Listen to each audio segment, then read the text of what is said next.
Доброго дня нашим слушателям. Сегодня гость нашего проекта Хава Ахметовна Абадиева, известная тележурналист и телеведущая, обладающая огромным опытом профессиональной работы в средствах массовой информации.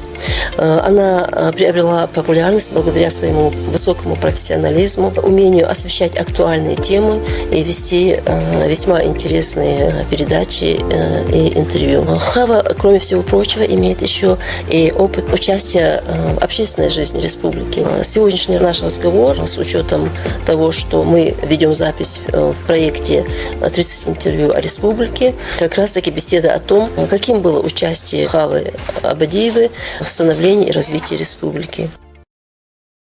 Мы рады приветствовать вас в нашем проекте. Рады, что именно вами мы завершаем цикл передач на эту тему. И все мы знаем, да, что год был отмечен этой вехой, столетием ингушской государственности.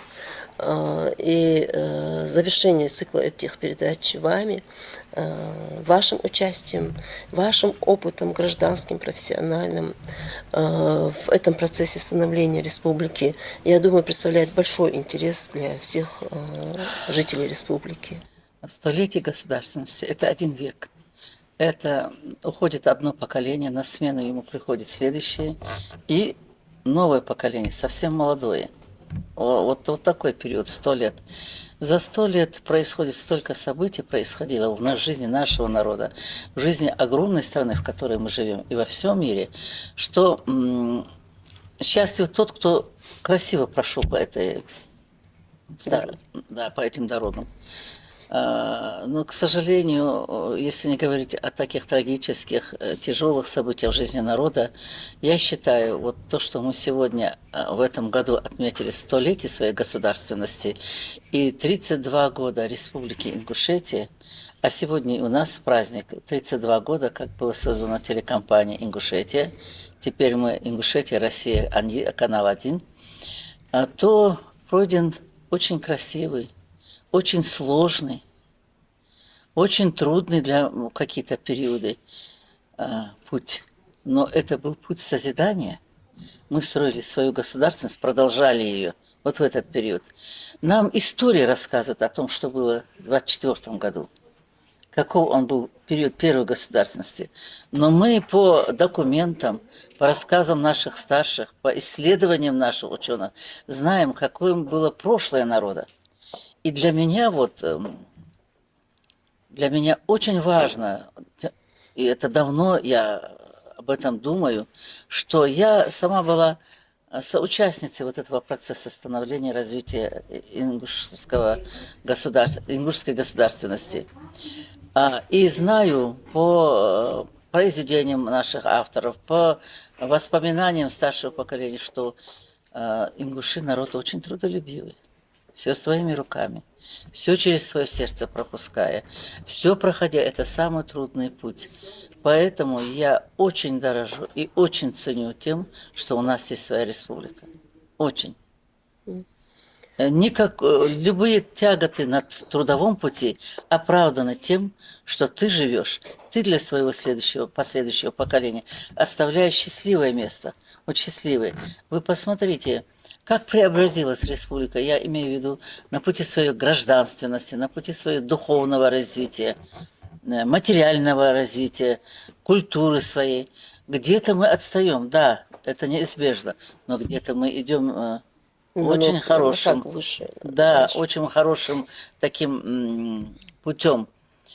Для меня очень важно, что есть общеобразовательные учреждения, что есть спортивные комплексы, что есть где отдохнуть сейчас, где с семьями встретиться, где провести свой досуг. Это очень замечательно. Наверное, наши старшие поколения не мечтали об этом. Поэтому для меня самая огромная радость в моей жизни – это события в моей семье. Но самое важное, что мы живем в своей республике, что у нас есть свой дом, огромный хороший дом, и что мы обязательно должны ценить все это. Вот в связи с этим у меня напрашивается такой вопрос, Хава. Вот вы в свете своего опыта, да, своего вклада в ценность обретения государственности, знаете значимость, да, этого. А все ли в обществе сознают, что вот такие достижения надо сохранять и развивать, что на эту ценность надо работать? Альбика, к сожалению, есть какая-то прослойка населения, потребитель. Вы понимаете, я, честно говоря, вот поражаюсь такому населению, как безымянные они люди для меня. Но как можно на протяжении этих лет не наблюдать, не анализировать, а что я заимел, а что имеет республика, а как мы жили раньше, а как мы живем теперь. Все для себя, все нахапать, но так нельзя. Человек должен думать, человек должен размышлять, человек должен определить свое место в этом обществе. Понимаете? Определять, что хорошо, что плохо, что можно, что нельзя. Ведь не имея институтов государственной власти, наши предки в прошлом, они знали, какую оценку дать поступку, Да. как его наказать и определить место человека в обществе. Сегодня человек, который сам не способен создать, ничего не создает, не приносит пользу обществу, больше всего требует для себя. И это тоже поразительное время. Но я считаю, что все-таки, мне кажется, законы, по которым мы должны жить и в Российской Федерации, и в Республике Ингушетия, и духовная часть нашей жизни, они четко должны определять, давать оценку тому, что мы живем, как мы живем, что мы делаем. Закон должен стоять во главе всего. Вы считаете, что моральный кодекс Моральный в некоторой кодекс, степени ослаб у Ингушетии? Ослаб очень, ослаб, потому что раньше, я по-ингушски это слово произнесу, нахвад, вот было такое, это я слышала с детства, неправильно оделся, неправильно обслужил гостей, неправильно где-то поступил, не убрал вовремя, не навел порядок, не поздоровался, не приостановился, не поговорил со взрослым человеком в возрасте, не уступил дорогу, не потягаш. Это мать всегда говорила, нахвад. А теперь эта фраза, она исчезла у нас из нашего обихода. Вообще эти слова исчезли. Поэтому я считаю, что человек прежде всего должен развивать себя духовно, читать, слушать, анализировать, соблюдать свои законы, свои устои. Ведь у нас же прекрасные кодексы поведения, кодексы моральной Всё части. прописано. Все прописано, все есть, все должно быть знать. Нам все дано, нам Всевышний помогает во всем. Но будь ты тоже человеком. Возвращаясь к истокам, многие поколения наших отцов, как вы сказали, ушли так и не увидев реализованную свою Да. мечту о своей республике, о своей государственности. А вам повезло участвовать в этом процессе. Выжить были и в жить. числе, да, вы были в числе тех, кто реально своими какими-то поступками, делами, позицией привел ситуацию к созданию республики. Вот мне хотелось бы, чтобы мы остановились на этих моментах, и вы рассказали о тех лицах, с которыми вы в этот момент работали, и что вас заставляло, преодолевая все трудности, идти к этой цели, созданию своей республики. Но если взять Народный совет, тех, кто создавал республику, совершал для ее блага возможное и невозможное, поездки в Москву, общение с учеными, с видными политическими, общественными деятелями, я этим не занималась.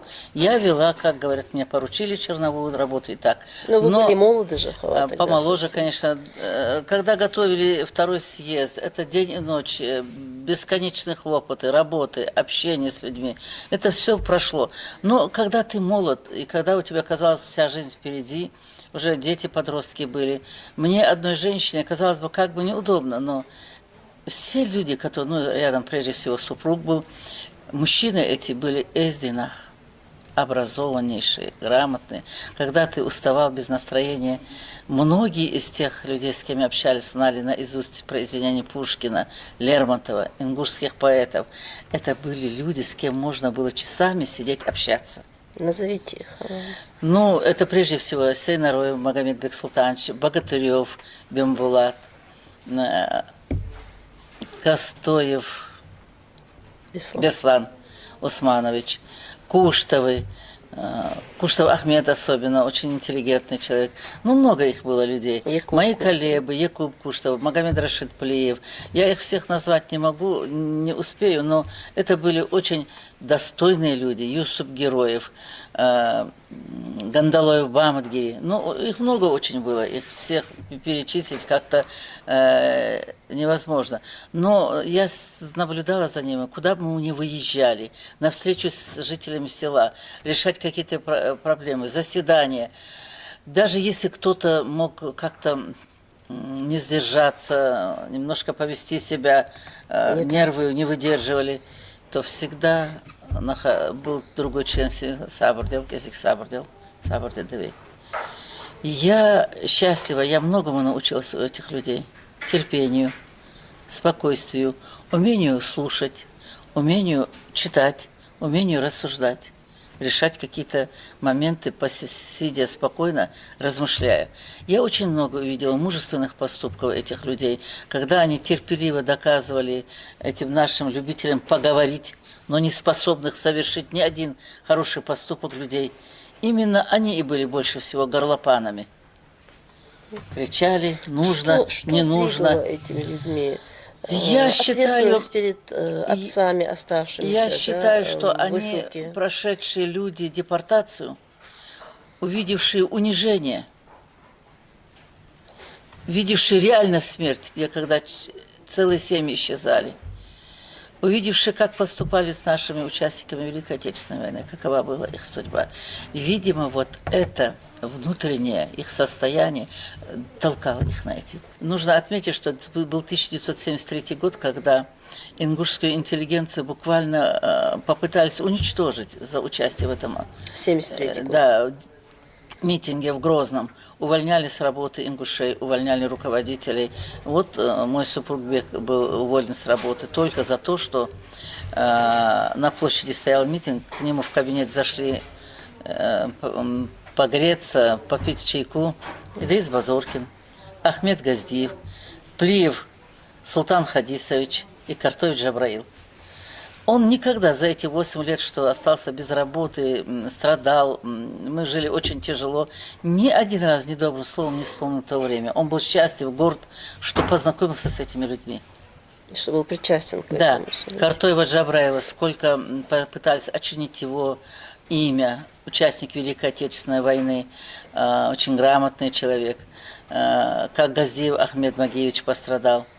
Но Бимбулат, это уже следующий, он работал в Грозном. Я просто вот... Султан Хадисович бывал у нас дома, когда я была еще дома, не замужем, к отцу приезжал. Это были люди, с которых можно было интересно слушать. Я вот тогда подросток, молодая девушка, казалось, что можно было бы интересно. Но они о людях, о цельных людях, о мужественных людях нашего народа разговаривали, сидели, общались, что вот это все хочешь, не хочешь, в твоей памяти осталось. Да, осталось. И вот это, то, что заложено в душе, оно и...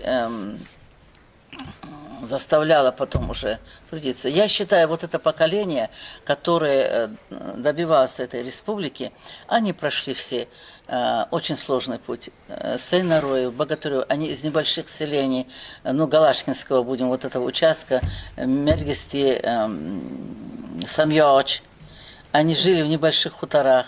Они прошли депортацию, но они научились, они упорно добивались вот этого успеха, обучаясь, люди грамотные. Именно реально они, широко образованные. Да, именно люди, да. Бексултан Магомедович был очень грамотным юристом, доктор наук попозже, а раньше кандидатом наук, работал в суде, преподавал в вузах. Понимаешь, они могли обозначить проблему, обозначить пути решения ее. Коротко сказать о судьбе народа, о своем месте в этой Российской Федерации, о том, что они хотят самостоятельно развиваться.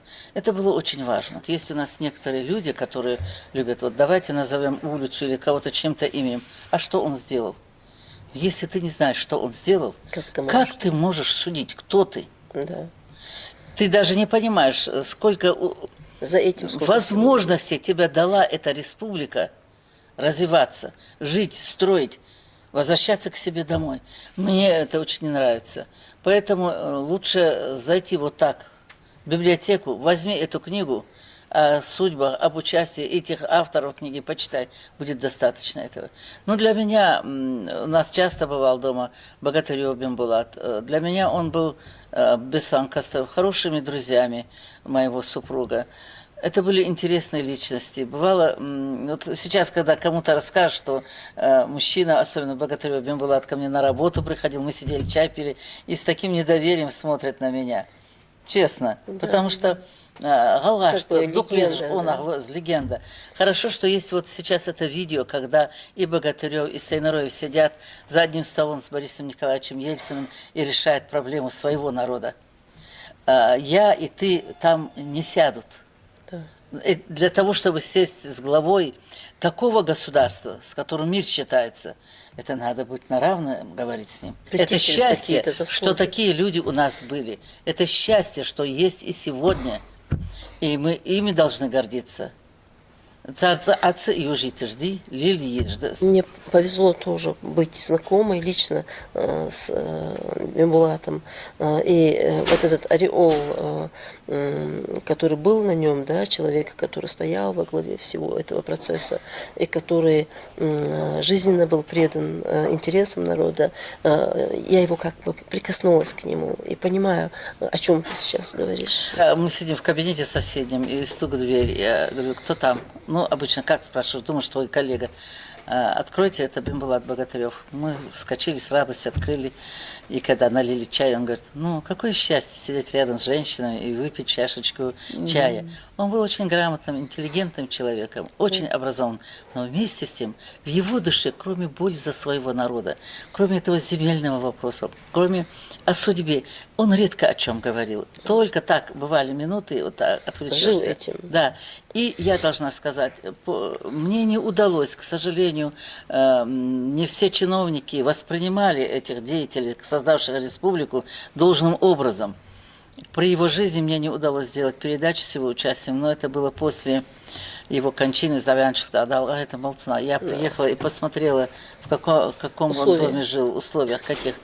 Сегодня ничтожный чиновник, да и все эти годы, не стесняясь ни народа, никого, строят трехэтажные особняки, а он жил в обычном доме. Диалог тишишь, диалог Да, с его да, должностями. Вот поэтому это были истинные патриоты. Истинные были патриоты. Истинные. Да. Истинные патриоты. Хава Баркулхан за такие теплые слова об этих людях, которые мне тоже очень близки. Дарсика вы не упомянули тоже, и Дарсика тоже. Муса Дарсик, вы знаете, любого, кто в те годы выезжал в Москву, мы их сейчас поименно всех не сможем назвать, женщины, мужчины выезжали по нашей просьбе, пикеты там стояли в пикетах, и они достойны самого глубокого уважения, потому что все они работали на одну цель – создание своей республики. Мы все знали, как живется не под своей крышей. Все знали. Прошли через это. Мы прошли через это, и поэтому, да, ухвастного, слава Богу, мы у себя дома. Но забывать память. Память нужно беречь. Этим мы сильны, да. И память нужно беречь. И надо ценить то, что сделано этим поколением. Потому что оно бесценно. Если в этот трудный момент, переломный момент для России и для ингушского народа, если бы вот не проведена была бы эта достойная работа на законе, соблюдая прежде всего закон государства, в котором мы живем, этого успеха не было бы. Не было бы. Мы же знаем этого все. Думать надо, рассуждать надо. Хава, мы с вами так случайно сошлись звезды, да, что мы с вами встретились сегодня, обсуждая одну дату, а у вас оказалась еще знаменательная дата, 32 года работы на телевидении, да. это Ингушетия, да. Это большие сроки, это большая история, это большие усилия, вложенные в вашу деятельность. И вот, возвращаясь к вашей журналистской карьере, мне хочется всегда всегда вас назвать знакомой незнакомкой. Потому что журналист, он всегда рассказывает о людях, постоянно на виду, да, Да. и знают его все, но мало кто знает, что за этим внешним фасадом скрывается, да, то, что переживает человек сам в своей жизни, как он пришел к своим каким-то достижениям, к этой же известности, да, которая у вас была на протяжении всей жизни. Вот давайте просто поговорим о том, как вы пришли в эту профессию. Это было какое-то выстраданное желание или же это было случайное совпадение обстоятельств? Альбика, наверное, вот судьба меня готовила к этому, мне кажется. В 1957 году, когда наша семья вернулась из Казахстана, то мы жили в приспособленном каком-то помещении. Вот когда у нас появился маленький домик, радио тогда же, это очень нужно было. Я всегда слушала радио. А началось с Казахстана, когда родители садились в кружок, там высоко стоял приемник, и среди казахской народной музыки звучало, и говорили, и поет Цицкиев Идрис, играет Умар Тимаев. С тех пор я всегда любила слушать. Газеты «Грозинский рабочий», «Сердало» — это были наши в семье читаемые, все. Я училась заочно, я закончила вечернюю школу, потому что семья большая, мне нужно было маме помогать. Вот так, специальной подготовки, чтобы я стремилась, кто-то Не любимый было, да. там был. Нет, не было такого. Но получилось так, что я училась в университете, и моим преподавателем был Ибрагим Дахкильгов, профессор. Так что случилось, что с судьбой нас свела. Встретились мы, я уже была замужем, естественно, и Бек знал Ибрагима Дахкильгова. Пришло время, наверное, уже устраиваться на работу, и в Грозном устроиться на работу было очень сложно, а я в школе работала, всего лишь заочно училась. И так получилось, что на радио поменяли диктора, а мне очень нравилась Мадина Ахариева была тогда. Она и ныне жива, живет в Сагапшах. И к нам домой пришел Юсуф Курскиев, тоже на радио много лет проработавший, что на радио вас приглашают, нам Дахкильгов рекомендовал меня. Вот они обратились к Дахкильгову, и он рекомендовал меня. Вот надо же, я всего лишь на заочном отделении училась, что он во мне заметил, или это случайность была, или это то, что я уже в городе жила, не знаю, не могу понять.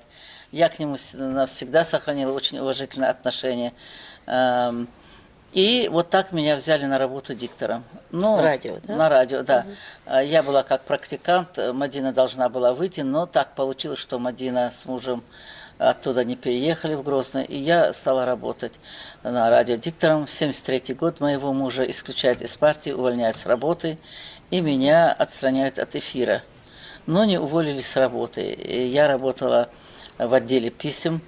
Вас отстраняет из-за мужа, да? Да, Получается? да, было заседание партийной организации нашей телекомпании, и нам сказали, что я тоже говорила что-то, какие-то фразы об осетинах, и когда я спросила, а кто это сказал, информацию нам дали компетентные органы, мне ответили вот так. Прошло много лет, и это человек, который возглавлял нашу партийную организацию, когда уже разжался СССР, пришел Горбачев, он со слезами на глазах просил у меня прощения. Детка, прости, я был виноват, я не должен был так делать, но нас так заставили. Ну, у человека совесть, вы понимаете, люди же не всегда, совершая какие-то поступки, это у них в душе бывает. Бывает, боится потерять работу, боится что-то вот так.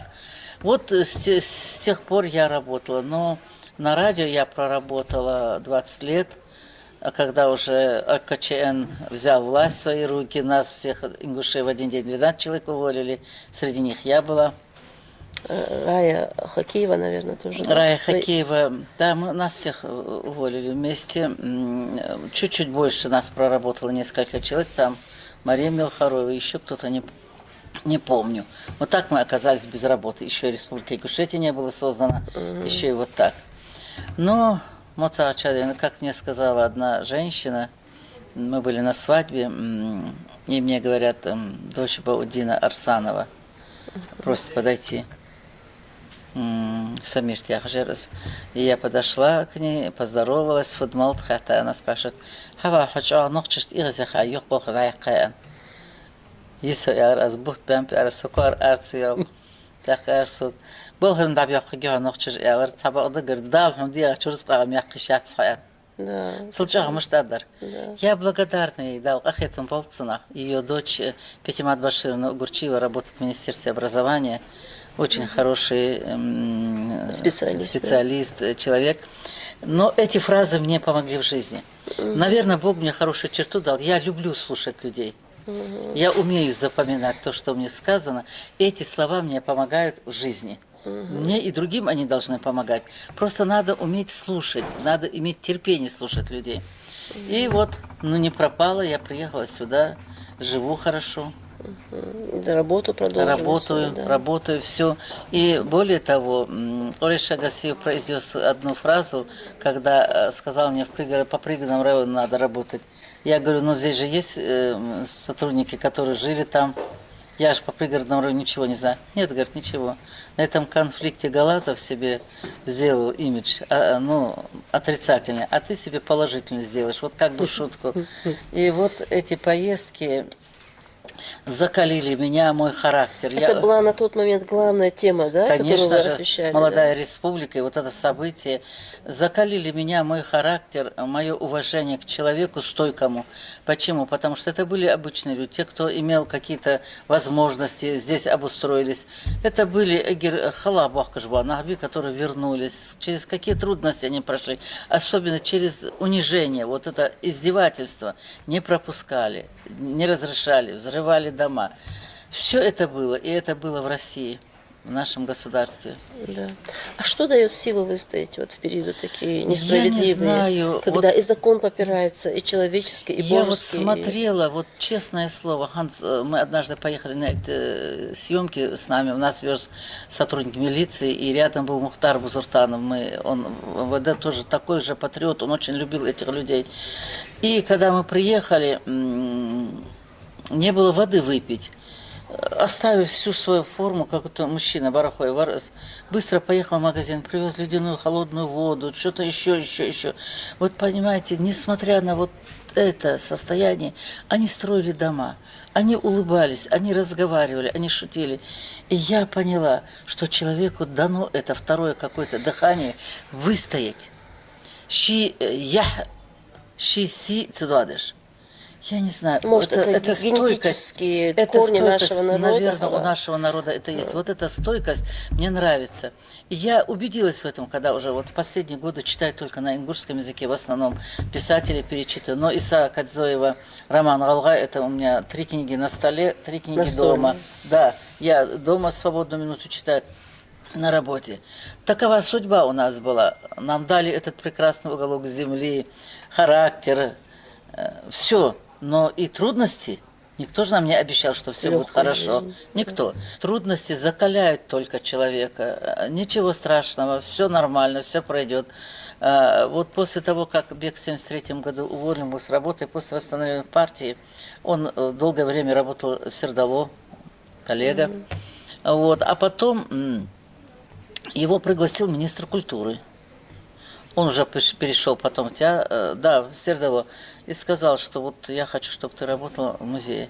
Были многие художники против, деятели культуры Чечни, но Ингушетия уже еще была, но почему? У нас больше, вот так. А он его назначил. Должна была быть реконструкция музея. Век ее сделал блестяще. Был, да? Не, музей в Грозном. Еще в Грозном? Изобразительное искусство. Он директором проработал до вот этих событий. И когда уже сдача была объекта, все собрались, и он произнес очень красивые фразы, министр культуры член Ингушетии. Вы были против его назначения, а я знал, кому предлагаю эту должность. Вы посмотрите, есть к чему придраться. Реставрационные работы проведены на высоком уровне. Хава, вот я это заметила, тоже надо заслужить. Я заметила, что вы часто говорите о своем супруге, покойном, да, Далге Штоцн, вот как о коллеге, как о близком товарище. Я думаю, что ваша судьба могла бы сложиться не в пример по-другому, если бы, наверное, не было бы вот этого надежного плеча. Нет, да? конечно. Вы с ним составляли в некоторой степени хороший творческий тандем, да? И мне кажется, что вклад Бека Абадиева во многие сферы нашей жизни, в том числе и в театр, и в журналистику, и в литературу, остается не до конца понятым, осознанным, оцененным, может быть. И вот его книга, я ее специально сегодня взяла, да, «Достойные сыны Отечества». Это ведь тоже про историю работа, борьбы, да, про историю героизма. Да. Вот, военной интеллигенции. И некоторые моменты здесь очень трогают, очень трогают. Это хороший язык, высокий слог. Он долго работал, он изучал архивные материалы, прежде чем написать эту книгу. Альбика, если я состоялась как личность, то, конечно, большая заслуга в этом Бека, потому что мое самообразование уже после получения диплома состоялось вместе с ним. Он рекомендовал, он заставлял читать это, заниматься этим. И постоянно его отношение к работе, его отношение к тому, что он делал, конечно же, было для меня примером. Он очень любил театр, он очень любил творчество. Вот все, что связано с развитием культуры Ингушетии, это было его больное место. Вот то, что мы имеем сегодня, ТЮЗ, он причащен в Ингушском кукольном театре, когда директором был, создал эту ингушскую труппу. И сегодня мы имеем замечательный театр. А помогавших ему создавать эту труппу не было никого. Все было сделано с таким трудом. Бек постоянно занимался самообразованием, он постоянно читал, собирал материалы вот по военной интеллигенции. Позже уже директором, будучи музея МВД, получил диплом первой степени за работу, которую проводил в музее.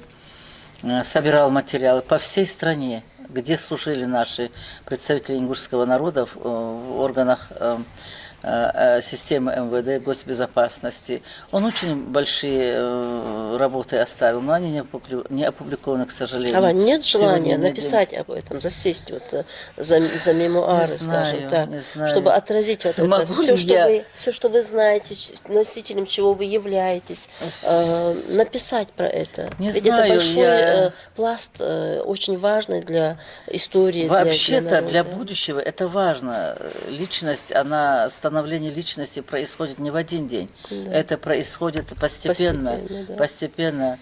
Он первый, вот я считаю, свой поступок, он раньше в семьи приехал, только подписали указ, один приехал домой. На Саркор, да. Он работал в Народном театре, он учился, он собирал фольклорные, если вы откроете страницы фольклора, много вещей, которые он собирал, записывал. Вот у него был интерес с юности, с детства, может быть, к этой культуре. Пригородный район, это была его боль, это была его просто незаживающая рана постоянно, потому что он и в комитете успел поработать. А вот в эту книгу вошли материалы, связанные с семьей Боровых, выдающихся деятелей, царских офицеров, защитников страны, народа своего. И поэтому эта книга, мне кажется, особенно дорога была ему. Это единственная его книга? При жизни опубликованная, да. А так готовая лежит его работа «Становление ингушской драматургии по театру», написанная. Вот по сотрудникам внутренних дел системы НКВД нашей, где служили представители ингушей, как они служили, какие характеристики, поименные списки, вот это все есть, эта документация собрана. Хорошо. Но, к сожалению, наш семейный бюджет не позволяет возможности опубликовать. Но надеемся, что все равно мы это сделаем.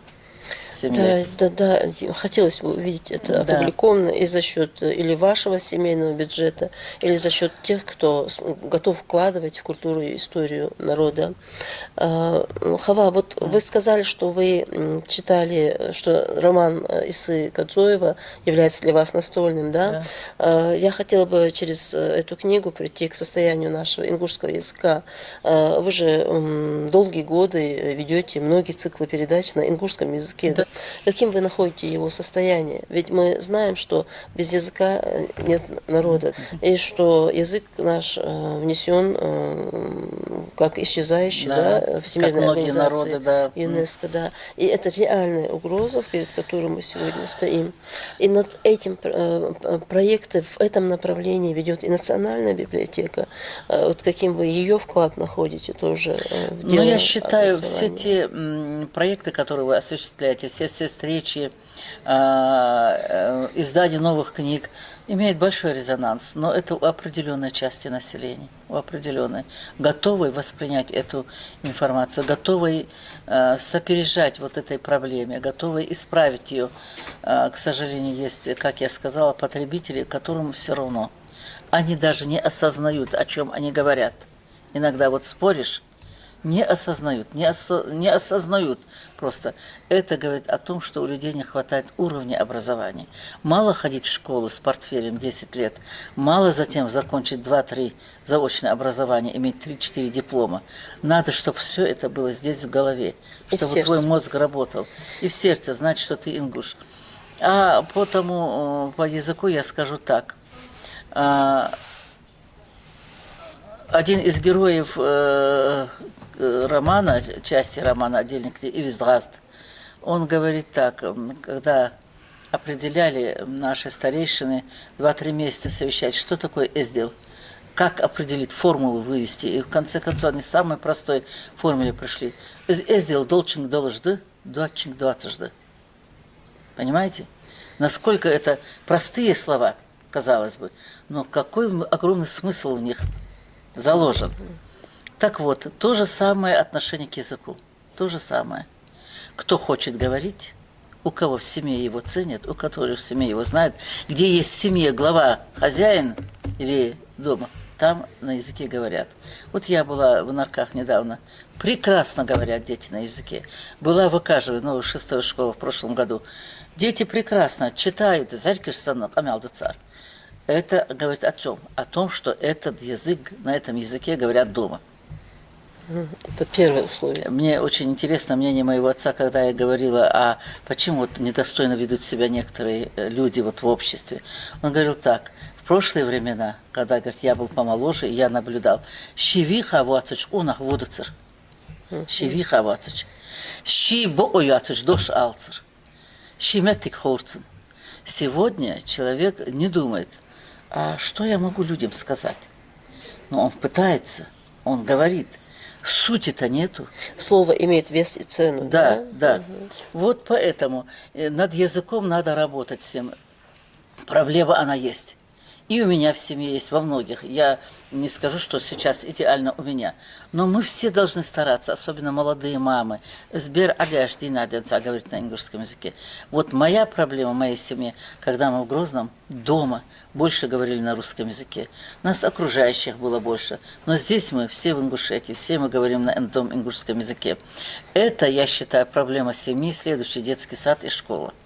В школах, преподающих родной язык, и сегодня очень много случайных людей.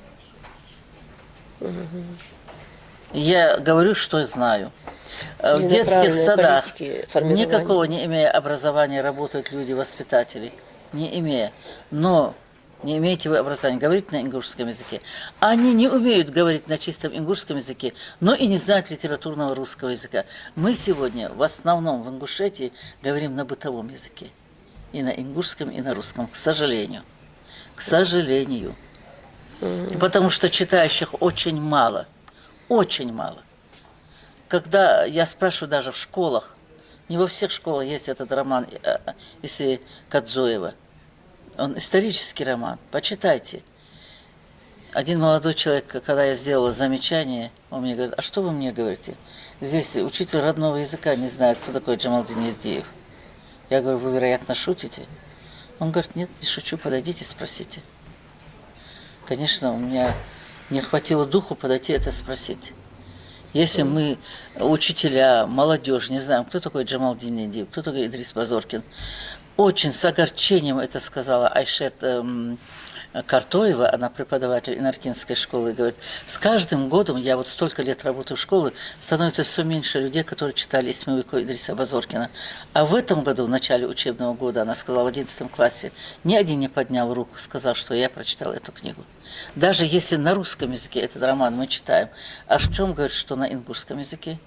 Она безграмотность падает. Если представители интеллигенции России говорят, что русский язык в опасности, то мы вообще должны бить тревогу. Поэтому это от каждого от нас, от нашего самосознания, от нашего замечания. Я бы считала, что и духовные деятели наши, они больше должны были бы говорить о том, что соблюдайте язык, семейные традиции сохраняйте, на мой взгляд. Больше семейной традиции, больше о нашей культуре, поведении, общении, о наших традициях, которые мы нарушаем. Даже в такое время сегодня, когда есть такой большой выбор, если девушка в семье, а она говорит, я не хочу одеть чухой, о чем вам дальше говорить? Для меня это элемент уже катастрофы, когда девушка говорит об этом.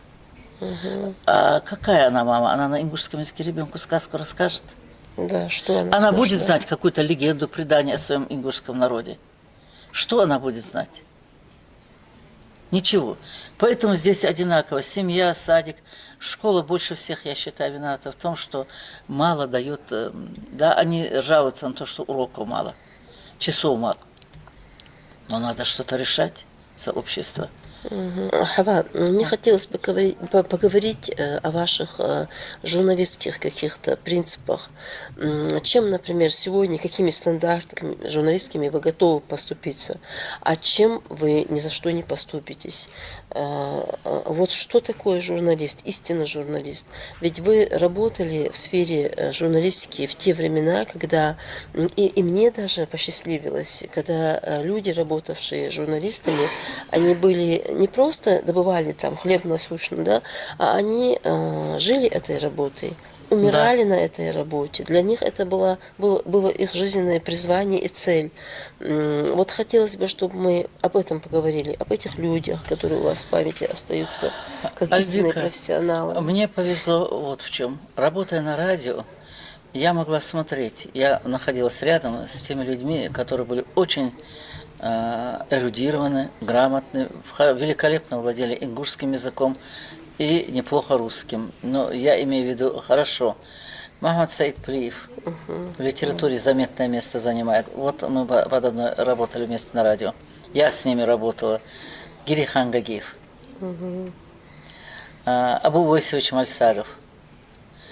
Затем, когда уже муж работал Бек в Сердалу, я там встречалась с такими замечательными журналистами. Это были асы журналистики.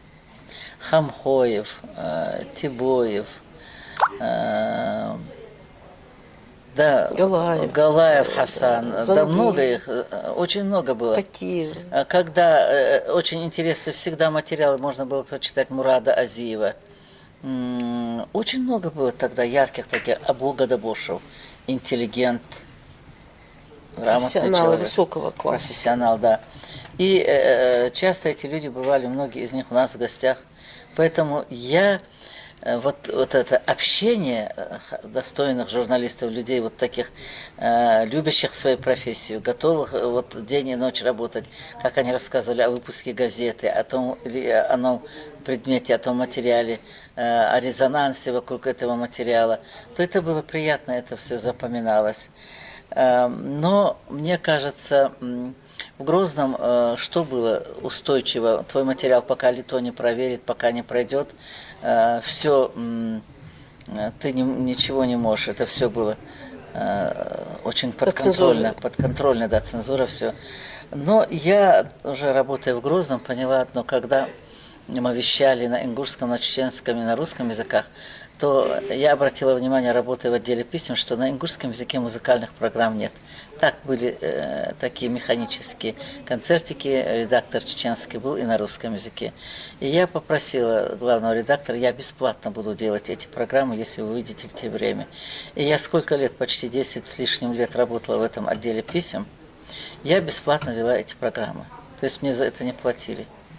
Просто мне Только хотелось, чтобы была. ингушский зритель слышал. Вот тогда впервые вот я почувствовала вкус, что это кому-то нужно, когда письма приходили, Алгамят, Ильяздя. Очень было мало музыкальных произведений.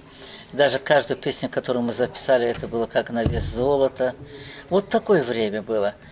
А уже позже, когда здесь мы работаем, ну что,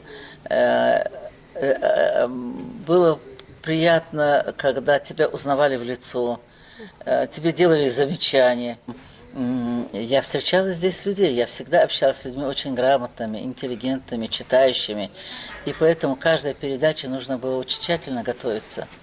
Потому что с той стороны тебя смотрят, слушают люди, которые Знающие, знающие, может, гораздо глубже. да, лучше, чем я.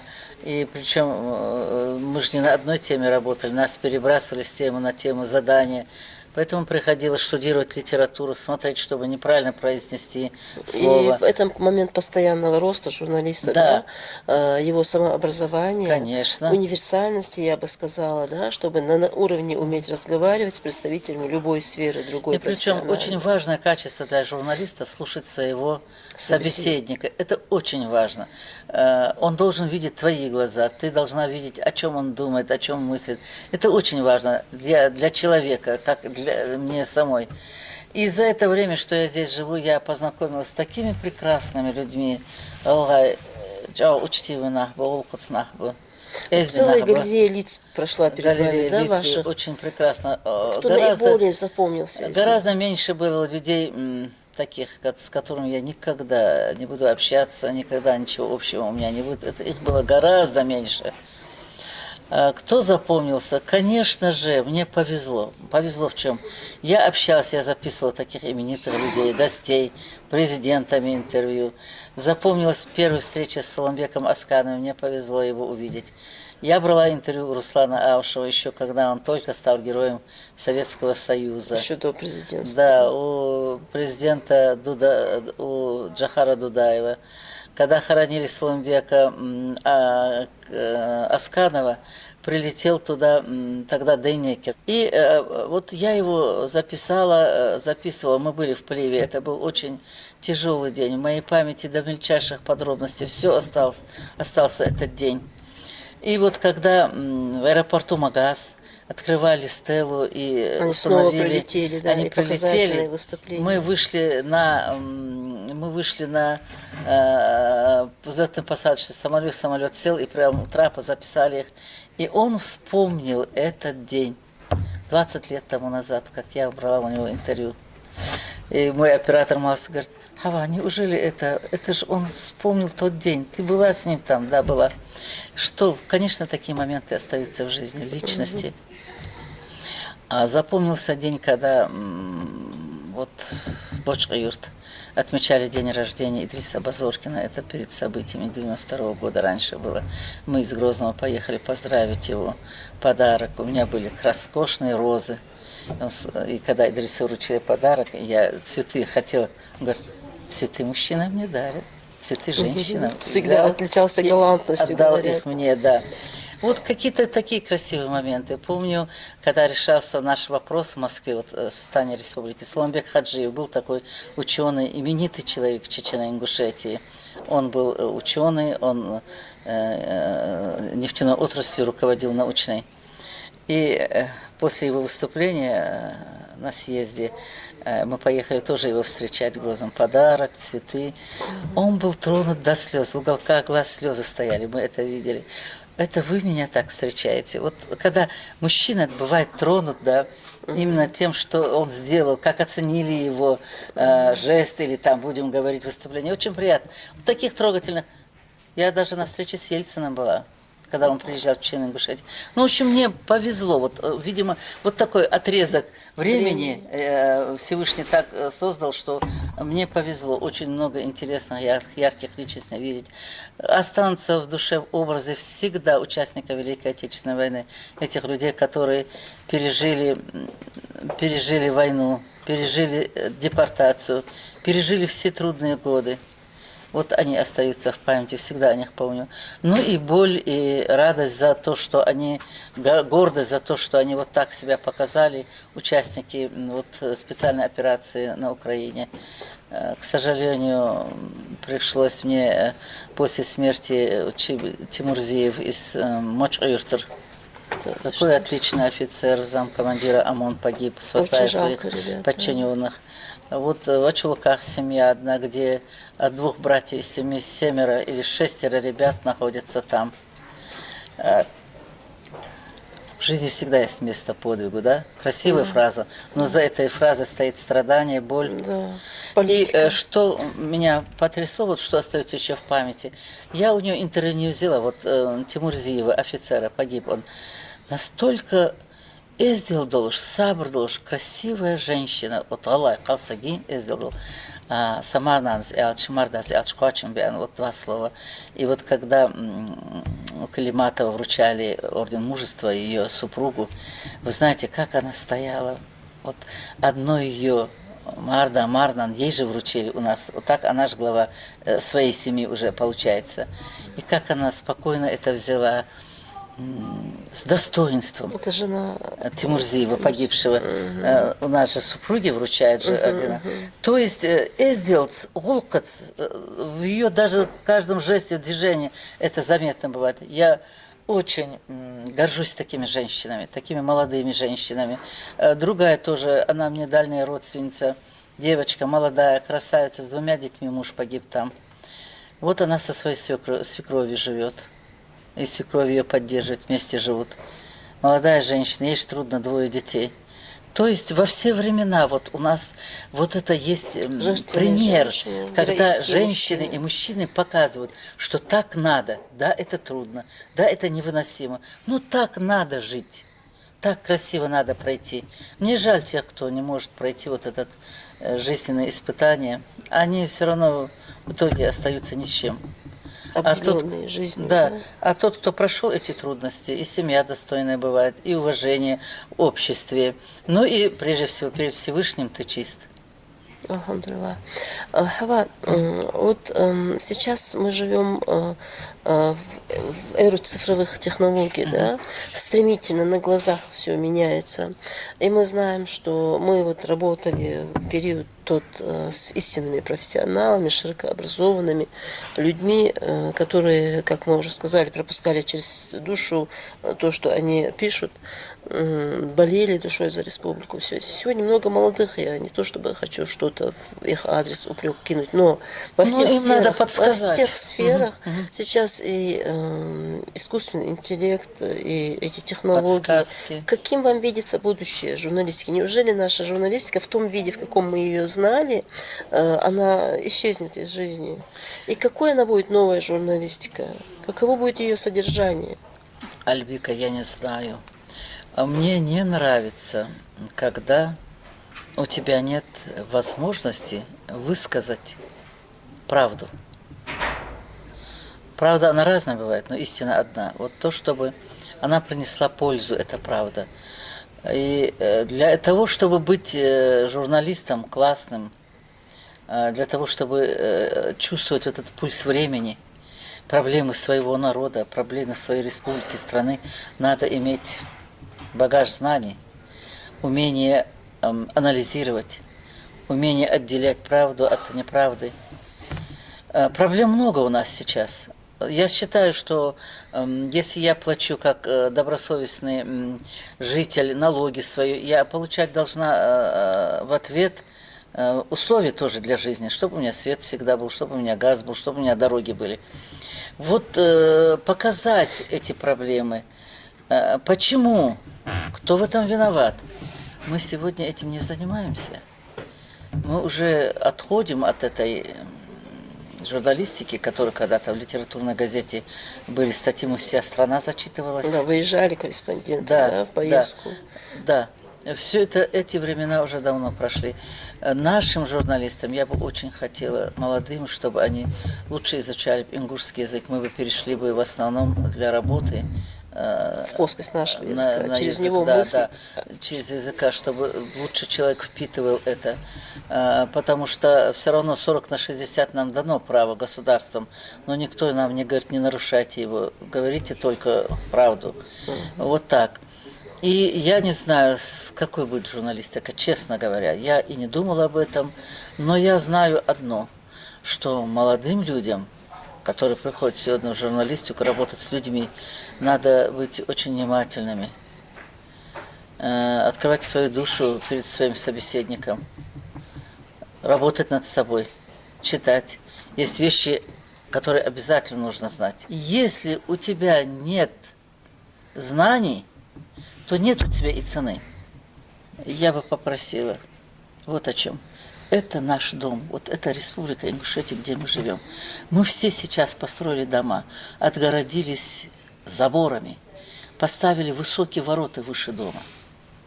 Не замыкайтесь, нельзя. Надо по-другому немножко жить, надо переосмыслить свои поступки. Любите, в конце концов, место, где вы живете. Любите эту землю, работайте вы над своей душой. Очистите свои сердца. Взгляните вокруг себя, что вы неправильно делаете, что вы правильно делаете. Это очень важно. Каждый день человек, если идет он на работу, должен думать, что я сегодня сделаю, что я успею. Это очень важно. Бартхалбес. Любить надо место, где ты живешь, любить эту землю. Без любви к ней ничего не получится. Сажать деревья, а не вырубать их. Для меня бывает страдание, когда я вижу вырубленное дерево, а на месте рядом не посажено. В романе у Идриса Базоркина есть один момент, эпизод. Дедушка сажает семена, чтобы выросли акации. А мальчик спрашивает внук: «Дади, а почему мы все время акации сажаем?» А он говорит: «Оно крепкое дерево». А почему у него крепкое дерево? А потому что у него корни глубокие. Наш народ похож на это дерево. Понимаете? Надо жить правильно. Укрепляя корни. Да, прежде надо всего. жить правильно. Я вас искренне благодарю за участие в нашем проекте, за тот интересный рассказ, к которому мы сегодня прикоснулись через вас, за те истины вечные, которые вы нашли возможным сегодня изложить в своем понимании.